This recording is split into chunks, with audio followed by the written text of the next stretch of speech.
On the European level, we're in an energy transition from fossil and nuclear to renewable, from centralized production with a lot of waste of energy to decentralized production, where we produce at the right time, in the right amount and at the right place.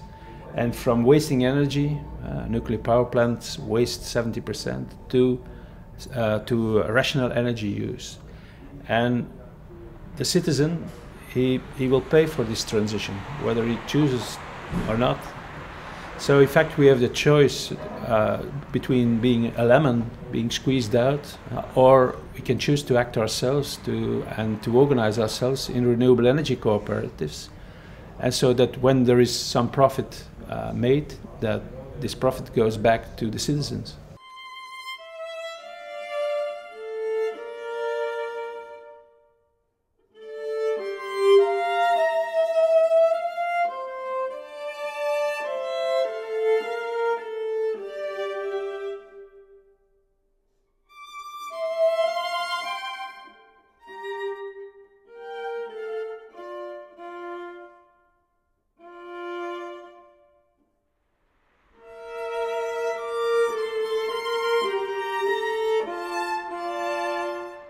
We are in Denmark. We are having a consortium meeting for the REScoop EU project, which is making an inventory of what kind of renewable energy sources REScoops are, cooperatives are.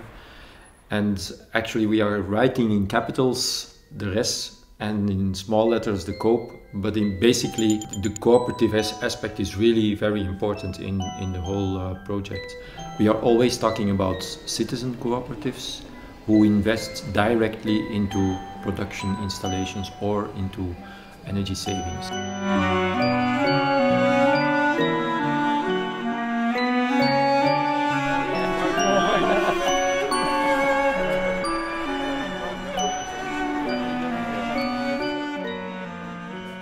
One of the important things about this project is that we can all learn from each other and we can see what works well in different places. We can help each other to overcome problems, and we can maybe work towards influencing legislation to make it easier for people across Europe to start these projects. Welcome to this place. It's the place where I work every day, almost. And it's a place where we manage district heating companies, district heating cooperatives.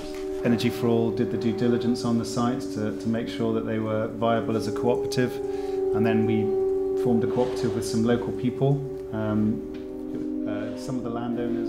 The meeting in Denmark is really interesting, we think, because this is the place of the master in RES cooperation. So Copenhagen is really the best place in the world to speak about cooperation and renewable energy. For many, it's here coming to the future. That some of the people told me today, what we see here in Denmark already in place will be in place maybe in Spain or Italy in 20 years' time. It's cooperative paradise.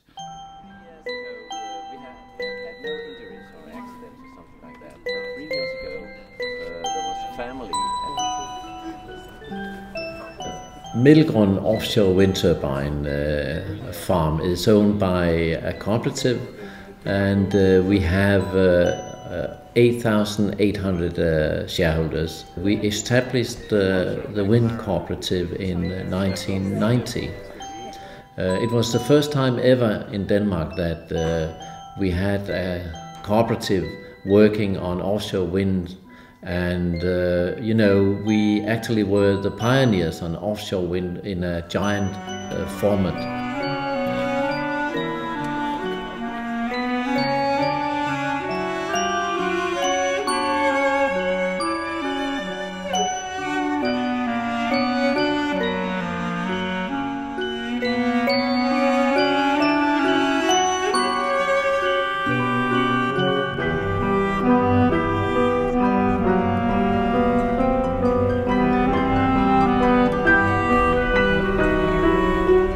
We have been running the wind farm for 12 years, and the interest rate has been in an average of 6 to 7%. And it's a fixed interest rate almost for all these years. Though if you look at the bank account and you look at the interest rate you get in banks, this has been a very good business for citizens in Copenhagen.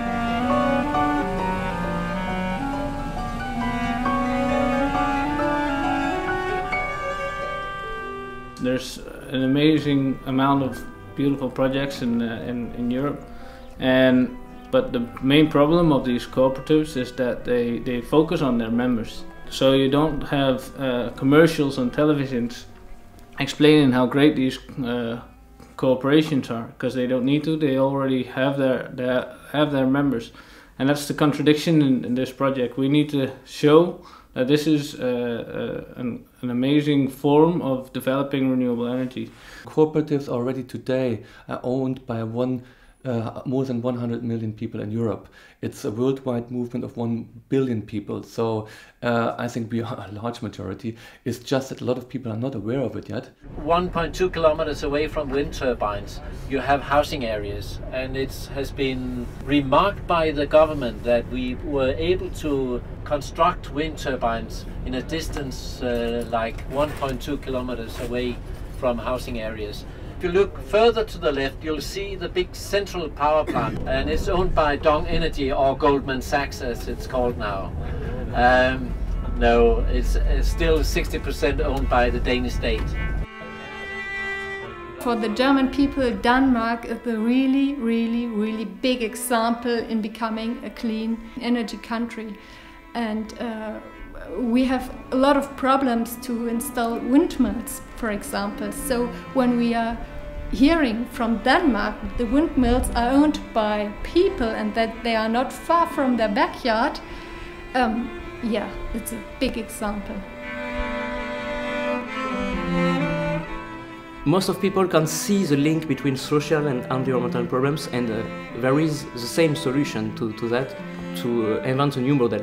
And REScoop, for example, are a new model. The PV installation is, when we started, it was 160 megawatt hours a year, the PV installation. Will the solar panels be a cooperative? No, no, it's owned by the housing estate.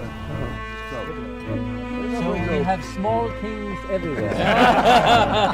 Thank you for the small kings.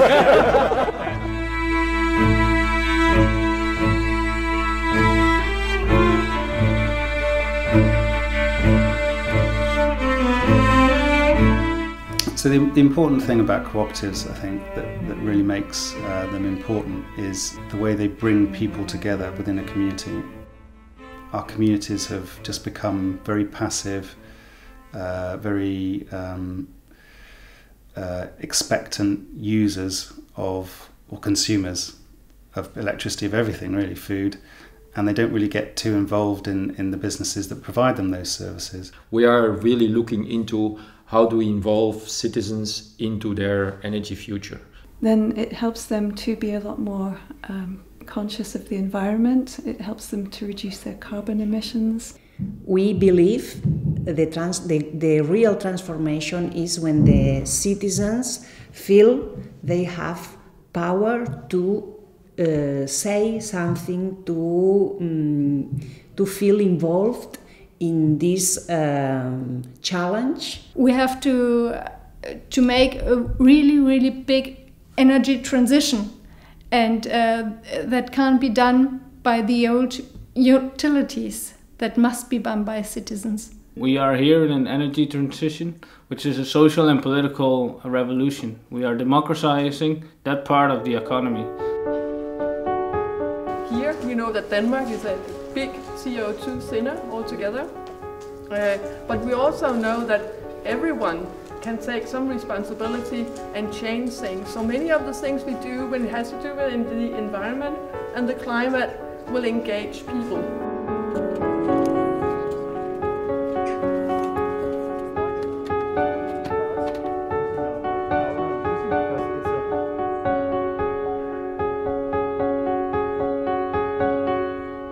when we can put money in the energy, it gives us incomes, important incomes.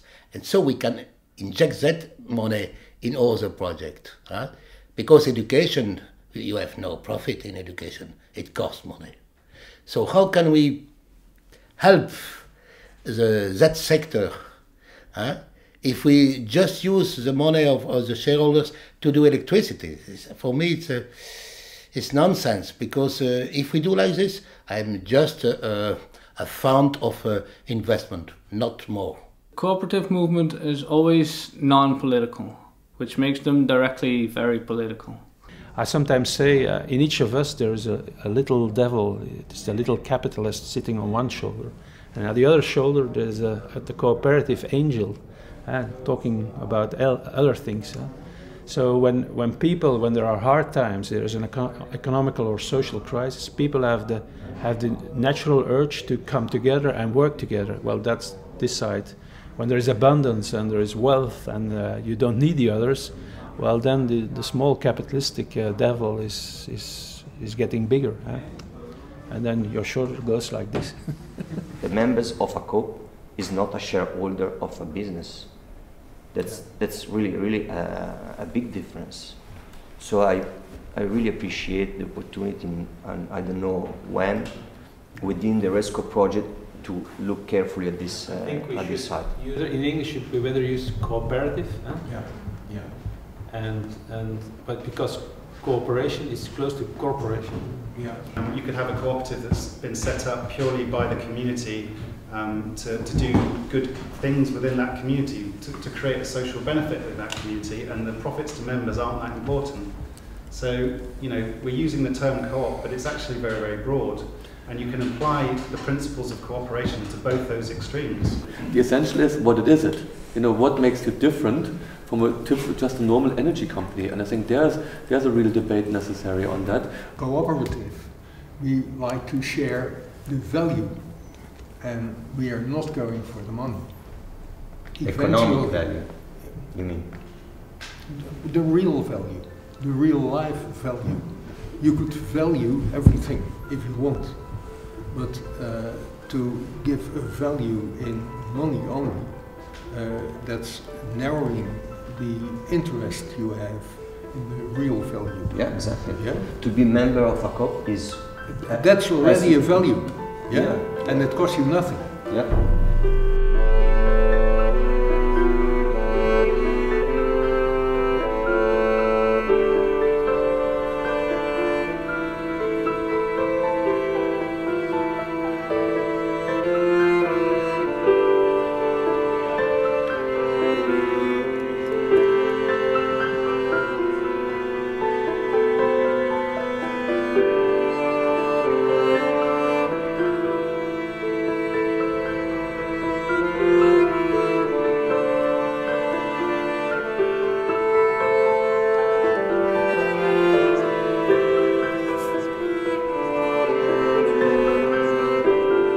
I'm working for EcoPower. I'm one of the founders of EcoPower.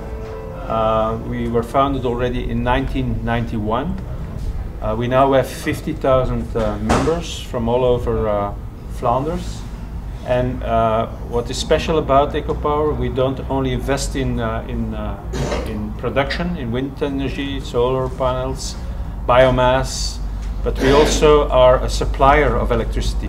Yes, I'm working for SOK. SOK is a consumer cooperative, and then we have more than 2 million members, and in Finland there are 5.4 million inhabitants. I only said 4 million. Yeah, it means that 70% of Finnish households are our members. We have a target that 2016, at the end of 2016, 50% of our electricity is produced by our own wind turbines, and we are investing about 200 million euros for wind energy. Since we are in a European project, and for us as REScoop BE, we have 3 pilot projects. One is a Belgian project which started in a social housing estate. I am Guido Nutin. I'm living in Belgium, and many years ago I was working in the coal mine. 2 years ago we started in Limburg, in the province where the coal mines originally were, and we saw there was a lot of potential for windmills, but we also saw there was a lot of poverty in the province as well, and we want to do something about it. We want to make energy and take care of the people who couldn't make energy for himself. I came from Croatia, from one island of Croatia. It's the biggest island of Croatia. I said that it's the biggest island, and also we have a big idea with our island. We want to make it energy independent, food independent, and also zero pollutions. My name is Apostolos Dimopoulos. I come from Greece, from the island of Sifnos. All of us here except Alexandros also come from the island of Sifnos. Our long-term goal is to have a completely independent island from an energy point of view. It's not such a big deal because all we need is peak 6.5 megawatts. That's 6, wind turbines, 6 million euro. Do you have any? No? Okay. So that's the goal. It's very difficult. We are on a completely opposite leg than what the Danish people are. Here people trust.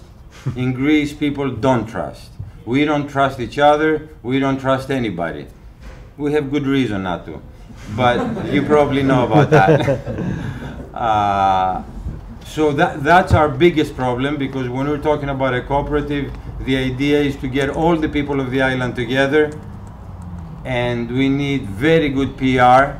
We have some people that are working on that. The thing is that this initiative started as discussions, maybe, I don't know, I think it's a year and a half ago, of how we can make, with social engagement, really from bottom up, such an initiative as a cooperative that's going to be working mainly on investing on renewable energy on the island, and also making different kind of practices and employ ideas and give support, but also do stuff in the island.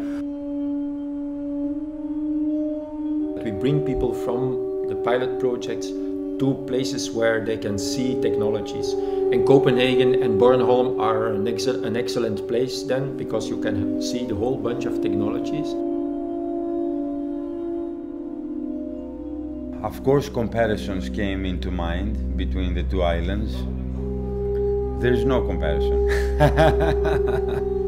The level of thinking in Denmark, and specifically in Bornholm, that I must say I was amazed by the way they think and the way they implement ideas. Different islands, different people, different mentalities. We are in the Middle East, and Denmark is in the north of Europe, and that is the gap that divides us in mentality and everything. Well, welcome everybody. Thank you. I'm proud to receive you here on Bornholm. It means a lot to us that you come here and would like to see what we are doing to become sustainable when it comes to renewable energy. This is transforming a society into something new. We have a lot of challenges here on the island, as I think most islands have, where we have a negative development on the number of people living here. Last year we had some 400 people leaving us net. So we must change that development. Yeah, you know exactly where you are. In the middle of the Baltics, we are situated not far from Russia. What is total population of the island? At the moment, 41,717. That's quite exact. Of all the electricity that is produced on the island, now I'm saying produced, 75% comes from renewable energy sources. 60% of that 25 is coming from wind energy. We have 35 windmills on the island. We're producing about 244 gigawatts on Bornholm right now, and 65% of those are from wind turbines. We are more and more becoming a test facility for different energy development projects. And that is because we know every output and we know every input.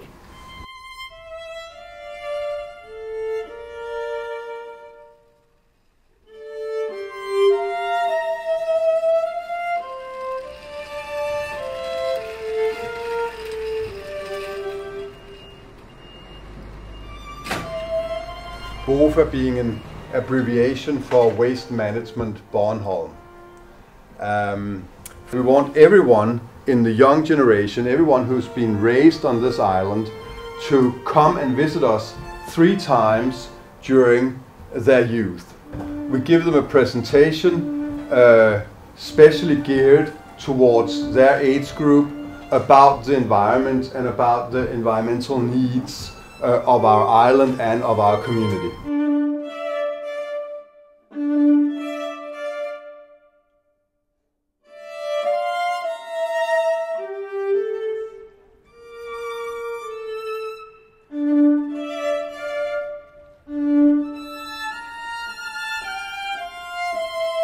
We saw 10 years ago that fossil energy became increasingly expensive.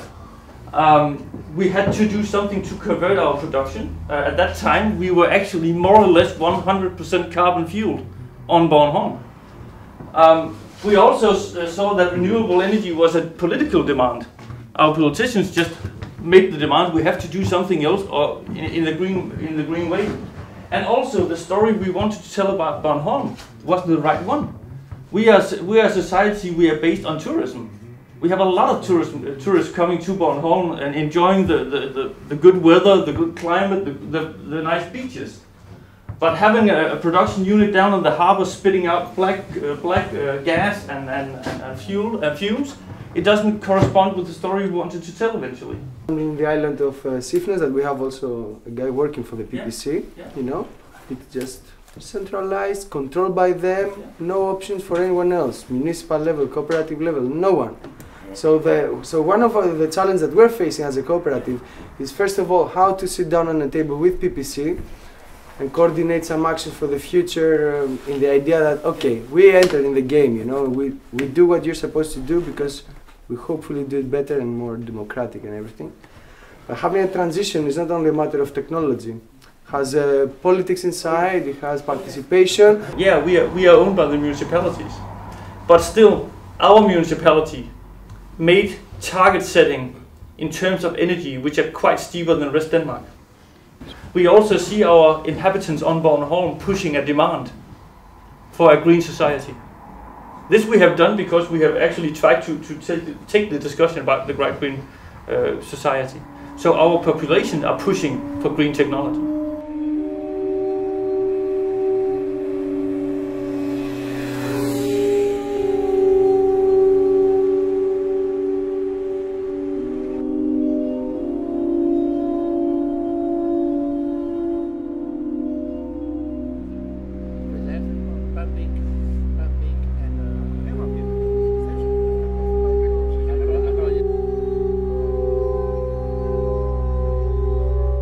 It really drives me crazy when I know that we have technological options readily available now, not as pilot projects and whatever, but tomorrow, if we wanted, we could just do everything and everything would be better. But then you talk about money and you compare technologies based on the price of kilowatt hour that is being defined magically by someone, maybe like me as well. So I think that whatever you do, you need a balance. But definitely, through a cooperative is a good thing to start speaking about ethics and values as well, if we really believe in them. I would say that the advantage of Sifnos is its size. 2,500 to 3,000 people, and we ideally, our cooperative would like to have each single family in the cooperative. That's easier, probably, to attain than having 41,000 people in a cooperative. So from that point of view, we have an advantage. We have a lot of wind capacity, and 9 months out of 12, the sun is there continuously. So we have the solar energy as well. So in relation to Bornholm, we are better from that point of view, if we can find the capital to buy everything that's needed and to set it up.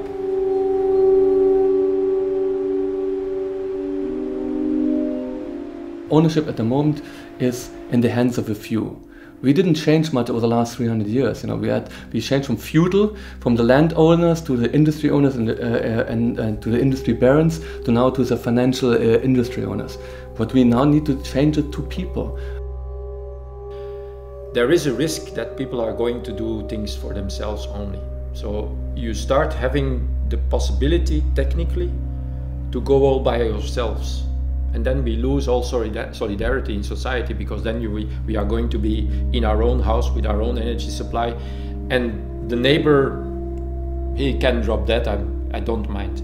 And so it's important to make people realize that working together is a very good idea, and also that it's more efficient to do things together. We must find friendship, generosity.